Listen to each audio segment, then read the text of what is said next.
nebi maxamed wuxuu leeyahay man yuxram alrifqa yuxram alkhayra. ninkii dhimrinta iyo dabacsanida laga waayey khayrba kaasi ma wata buu nebigu leeyay, wuu khayr waaye. dabacsanaantu diintay ka mid tahay. cunfiga iyo xiddada iyo dagaalka iyo cadhada iyo qallafsanaanta iyo qalbi engeguna diinta kama mid aha. dabacsanida iyo dhimrintu waxay ka dhashaan akhlaaq wanaagga, waa midho ka dhasha. sida awgeed ayaa xataa kuwii nebiga la caytamay ee cayda ula yimi ama habaarka ula yimi, nebigu sidaa ulama dhaqmin. erayo fiican buu ku yidhi isagoo wixiina radinaya. yuhuuddii ku tidhi assalaamu calaykum, geeriye korkaaga ha ahaato. caaisha way caytantay oo waxay tidhi wacalaykum allacnatu wassalaam, idinka geeri iyo nacdaliba korkiinna ha ahaato. nebigu wuxuu ku yidhi caaishaay, to af xun ha noqonin oo miyaanad maqlin bay tidhi ilaahay rasuulkiisa waxay ku hadlayeen. nebigu wuxuu idhi waan maqlaye waanan radiyo wacalaykum un baan idhi. ilaahay aniga wuu ii aqbalaya, iyaga toodana lay aqbali maayo. xataa nebigu kuwii caayey markuu rabay inuu iska radiyo erayada xun afkiisa ma soo marine wacalaykum buu ku goobsaday, intaasuu ku gaabiyey. nebi maxamedna wuxuu leeyay calayh salaatu wasalaam, ilaahay wuxuu jecel yahay rifqiga, waxaanu ku bixiyaa waxaanu ku bixinin qalbi engeg iyo engeginaad. haddaba waxaan rabaa un inaan soo koobo warkao dhan oo aan idiin sheego masaa'ilka soo socda. dadka maamulka haya, siyaasiyiinta ah, oday dhaqameedada ah, a'immada masaajidda ah, dadka xukun u haya, waxaan leenahay nebi maxamed wuxuu yidhi xadiiska saxiixu muslim ku yaalla, allahuma man waliya min amri ummatii shay-an fashaqa calayhim fashquq calayh. ilaahayow ummaddayda ninka wax maamula u qabta ee ku adkeeya, ilaahu isagana ku adkee buu nebigu yidhi. ninkii u dabcana waman waliya min amri ummatii shay-an farafaqa bihim farfuq bihi. ilaahu kii u dhimriyana u dhimri. adigu dooro in habaarka nebi maxamed kugu dhaco iyo in ducada nebi maxamed kugu dhacdo, adaa doorashada leh. nebi maxamed waanu habaartamay, waanu duceeyey, wuu habaaray cidda maamul ummad u haysa, madax ha noqoto, madax dhaqameed, kuwa siyaasadeed, kuwa diineed, a'immo, cidday doontaba ha noqoto.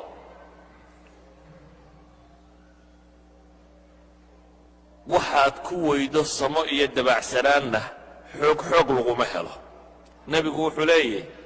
rifqigu, dabacsanidu shay ma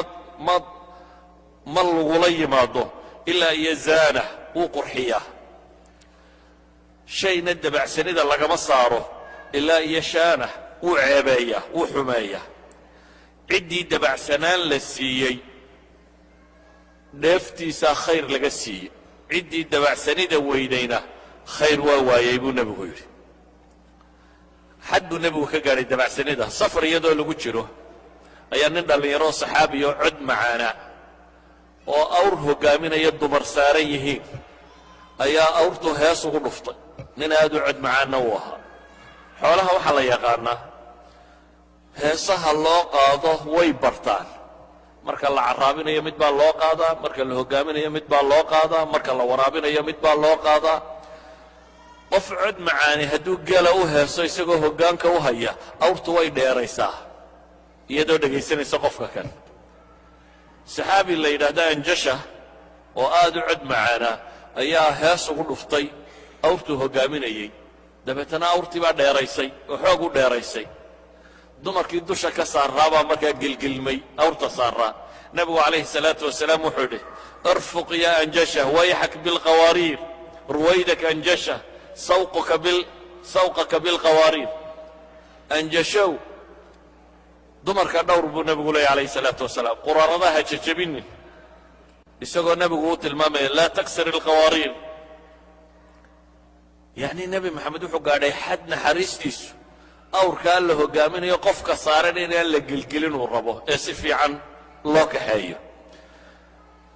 waxaan ku soo koobayaa leeyahay qoys kasta oo dhisan hadday dhimrintiiyo naxariista isticmaalaan way jirayaan.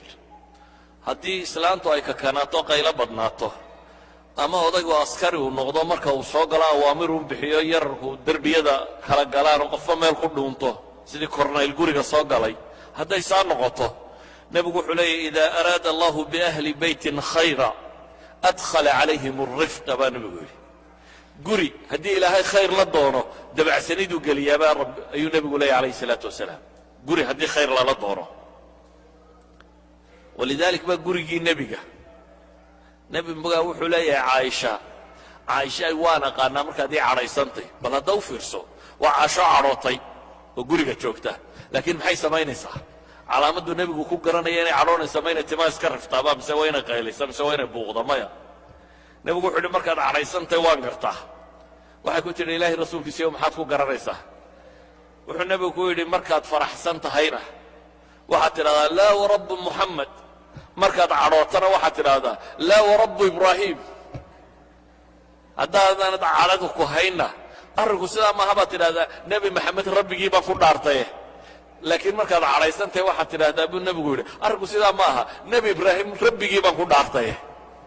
dabeetana nebigu waxay ku tidhi ilaahay rasuulkiisiyo wax kale ma sameeyo markaa cadhoodo dee magacaagu malafka ka daayaabay leedahay nebi ibraahim baan soo qaadaa halkii aan adiga kaaga soo qaadi laha yacni dadka cadhadoodii ku soo koobay inay dhaarteedun beddesho halkay warabbu maxamed ka lahayd ay tidhaahdo maxay warabbu ibraahim inay tidhaahdo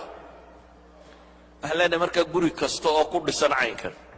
aabba kasta iyo hooye kasta oo carruur haya macallin kasta iyo macallimad kastoo wax dhigta waxaan leenahay qofka aad rabto inaad rabbayso qalbigiisa fur intaanu caqliga furin haddaad is tidhahdaa awaamir iyo xoog tuko qasab saan yeel inta uu yaryey dayla waa la tumayaayo uu iska aqbali laakiin maalintuu dhowr iyo toban jir gaadho innaga intaa qaylada buu ku odhanaya maalintuu dhowr iyo toban gaadho tarbiyada xooggaahi ma socoto markaa meel ma gaadhayso laakiin haddaad qalbigiisa furto qofka kan oo ilmahan xanaan aad u muujiso waxaa laga yaabaa inaad aragto dhaqanka ilmo markuu tago kindergaadharkana faraxsan waayo islaanta kindergaadharka joogtaa subaxii markaad u geyso intay u fadhiisataa bay mucaanaqaysaa ka yar intay jilbaha dhulka u dhigto marka yare adigu aad waday ayay mucaanaqaysaa hadhow markay kugu soo daraysana waa soo mucaanaqaysaa klan bay soo siisaa hadhowna adiguna adigoo gacanta hayoo jiidayada war hore u soo soco leh ayaad dhigtaa waad ka dhaqaaqdaa hadhowna mee xaggu jira war soo bax gaadhiga fulu habsan baanu nahaye gaadhigaad kula carartaa idan markuu xaggeeda u sii socdana waa inuu faraxsanaadaa adiga xaggaaga markuu u soo socdana rabshad baa ku soo socotay waa inuu cadhaysnaadaadee iyadu qalbigiisay furtay saa daraaddeed macallimaddu waxay sheegtay kasta uu rumaysay rub buu haystaa macallimaddii baa saa tidhu ku odhanaya waayo macallimaddu qalbigiisay furatay kadib caqligiisu waxbuu aqbalaya adiguna adigoo aan qalbiga furin baad waxaad rabtaa inaad caqliga uu kuu furmo suurtagalla maaha ilma haddaad rabto inaad rabbayso qalbigiisa fur dhunko soo dhowee eray fiican ku dheh ammaan markaasaa qalbigiisu kuu furmaya xataa hadduu qalad sameeyey qofku ma wada xuma qayb wanaagsan buu leeyahy wixii wanaagsanay uu sameeyey ku ammaan hooyo wiil fiican baad tahay saan baad samaysay kan baad samaysay waxan baad samaysay waxaasoo dhan baad samaysay aad baad u fiican tahay ammaantaa yar qalbigiisay furaysaa laakiin hooye waxaad ku dartaa inaad homeworkana ka shaqayso isagoo soo arkaya qof wax qabtay inuu yahay ayuu wuxuu isleeyahy intan yare ka dhimanna islaanta aad ammaanteeda wada heshide inta yarna ku dar laakiin haddaad soo gasho adigoo leh maanta o dhan shaqaad ku maqladay ama markaad soo gasho waad leedahay yaa ka shaqaynin homeworkiisii waa dagaal arrinkaagu farfadhiisto shaqeeya homeworka ka shaqeeya markaasay ku odhanaya aaba t v-gaanu yara dhegaysanaynaaya war kac t v leyne orod ka shaqee in yar markuu gaadho uu kaa tegi idan waxaynu leenahay rifqigaynu sheegaynaa nebi maxamed wuxuu leeyahay dabacsani wax laguma daro ilaa iyo way qurxisaa qalqallafsanaan wax laguma daro ilaa iyo way fool xumaysaa sidaa awgeed ninkii ku yidhi 10 carruuraa dhalo weligay mid ma dhunkanin nebi maxamed wuxuu ku yidhi haddii qalbigaaga ilaahay naxariista ka siibay maxaan anigu kuu samaynaya waxay leenahay qof kasta oo dhallinyaro ah oo waalid leh ilaahay wuxuu ku yidhi waqfid lahuma janaaxa dulli min alraxma waqul rabbi irxamhuma kama rabbayaani sagiira u dabacsanow waxay leenahay qof kastoo daaciyo oo diin sheegaya fircoon baa la yidhi nebi muuse markaad u tagto waxaad ku tidhaahdaa qawlan layina war dabacsan warka dabacsani xaqa ha sheegin maaha fircoon muxuu ku yidhi nebi muuse markuu u tegey yaa idin rabbiya baa la yidhi rabbuna aladii acطaa kula shayin khalqahu uma hadaa buu yidhi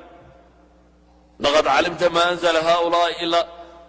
xaqiiquu sheegayay nebi muuse kama gabanin xaqiiqada laakiin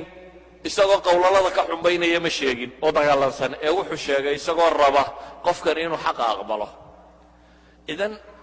maaha macnuhu markayn leenahay rifqi noqo diinta ka tag maaha xaqa ha sheegin maaha ilmaha ha sixin maaha khata'a ha joojinin maaha waxaasoo dhan sidoodaa loo saxaya laakiin qaabka loo saxayo qaabka weedha loo odhanayo ayaa waxay noqonayaan qaab fudud waayo nebi maxamed baa ilaahay wuxuu ku leeyahy haddaad qallafsanaan lahayd oo aad qalbi adkaan lahayd dadku waa kaa yaaci lahaa hadda ma aha nebi maxamed miyaanu xaq sheegaynin may xaq buu sheegayay waxyi baanu waday kuwa wuxuu sheegayay ee aayaddani ku soo degtayna waa goob dagaal bay ka carareen qaar ka midii qaarna waa iska fadhfadhiisteen qaarna ilaahay wuxuu ku tilmaamay inay adduunyo doon ahaayeen minkum man yuriidu dunya wa minkum man yuriidu alaakhira saxaabay wada ahaayeen laakiin markan gef bay galeen qaybo badanoo ka midii saxaabadii uxud ka carartay qaar baa firdhadkii madiine ku galay gef baa dhacay atawalli yowma zaxaf baa dhacay waxaasoo mashaakiloo dhacay ayaa ilaahay wuxuu ku leeyahay haddana naxariista xagga alle ka timi ee qalbigaaga gashay baad ugu dabacsanaatay dadka ee haddaad adadkaan lahayd dadku wuu kaa tegi lahaa kuwaas baa ilaahay wuxuu ku leeyahay facfu canhum wastakfir lahum washaawirhum fi lamr kuwaa dembigooda dhaaf oo ilaahay dembi dhaaf u weydii arrinta iyo taladana wax ka sii baa ilaahay leeyahy maalin bay gafeenoo dib loola hadli maayo nimankaas ay iska tagaan ma jirto maalin way gafeen laakiin waa laga toobad keenaa gefka saa awgeed warka aan rabaa wuxuu yahay marka xaqa waynu sheegaynaa ilaahay kitaabkiisana la qarin maayo sunnada nebigana waa la sheegayaa madaxdaa loo sheegayaa maamulladaa loo sheegayaa a'immadaa loo sheegayaa caamadaa loo sheegayaa cid walbaa loo sheegayaa laakiin usluub buu xaqu u baahan yahiyo dhimurin walidalik nebigu calayhi salaatu wasalaam wuxuu inoo tilmaamayaa dhimurintu in khayr dhammaantii uu ku jiro soomaalidu nacasnimay u haysataa sacaynkaa maaha ad adayg iyo qallafsanida baynu ragannimo u naqaanaa marka reerkiina la soo qaado inaad qowlalada ka xumbayso oo had wax radidid marka meel la ysugu yimaado inaad hadalka dadka ku gubtid xataa haddaad rabto inaad wax sheegto hadal wada mudmudisa aad uga dan leeday kaasi hadalkii uu yidhina jawaabta ka yara bixiyo ku mud kana ku mud dee haddaad warma qaybinayso dad wadi kari maysa asalku wuxuu yahay xaqa inaad sheegto laakiin usluub latiifan oo fiican inaad u sheegto dadka aad tarbiyaynayso ha weynaadaan ha yaraadaan dadka aad koobcinayso rabbaynayso inaad isku daydo inaad quluubtooda haratid markaasaad caqligooda helaysaa qofkii aanad qalbigiisa helin ee cawaatiftiisa aanay gacantaada soo geli karin cuquushooduna gacantaada ma soo gelayso siiba marka la joogo qadaaya tarbiya siiba marka la joogo carruurta iyo barbaarinteeda waa inaynu rafqinimo kula dhaqannaa rafqi inaynu kula dhaqannaana macnaheedu ma aha inaynu xadhigga u sii dayno waxay doonaan ay sameeyaan waa saxaynaa laakiin waxaynu saxaynaa iyadoo aynu qalbigooda hanannay iyadoo aynu kalgacal u muujinnay iyadoo aynu u muujinnay inaynu daraynayno qofka kale sidaa awgeed wakhtigaas ka kooban oo wakhtigii laysiiyey waxaan filayaa 2-3 daqiiqa ka hadhay waxaan idiin sheegayna waa nakhtiin waa axaadiistii iyo aayaadkii culammadu idinku akhriday wax cusub idiinma sheegin laakiin midha aan rabo un inaan idiin sheegaa waxa weeyaan cuquushu ma furanto haddii aanay qalbiyadu furmin